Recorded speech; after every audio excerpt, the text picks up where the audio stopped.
उधर पंजाब के शहर हवेली लखा में नौजवान स्टाम्प फरोश के अगवा को 5 रोज गुजर गए हैं। डाकुओं ने मकवी अमजद की रिहाई के लिए 1 करोड़ तावान मांग लिया है। मोहम्मद अहमद साजिद हमारे नुमाइंदे हमारे साथ मौजूद हैं, मजीद आगाह करेंगे। बताइए इस मुताले। जी, ये बिल्कुल हवेली लखा का ये वाक़या है कि 1 अप्रैल को मकामी मेहनतकाश है वो स्टाम्प फरोशी करता है और अपने बच्चों का पेट पाल रहा है। उसको डाकू जो हैं वो अगवा करके ले गए हैं। पुलिस हवेली लखा के मुताबिक ये वाक़या हनी ट्रैप का बताया जा रहा है। तो इस सिलसिला में आज सिविल सोसाइटी इत्तेहाद हवेली लखा के मुअज़्ज़िन ने SHO हवेली लखा रियाज भट्टी से मुलाकात की।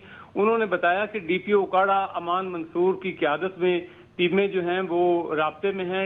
DPO कश्मीर के साथ भी रिक्वेस्ट की गई है और बहुत जल्द DPO उकाड़ा जो है वो कश्मीर जाकर DPO से मुलाकात भी करेंगे और इसकी अमजद शहजाद की रिहाई के लिए जो है वो रिक्वेस्ट पेश करेंगे। डाकुओं ने अहले खाना को एक तशद्दुद ज़दा वीडियो भी भेजी है जो कि मुख्तलिफ सोशल मीडिया पर भी वायरल है, जिसमें वो तशद्दुद करता देखा जा सकता है और डाकुओं ने 1 करोड़ रुपया तावान भी तलब किया है।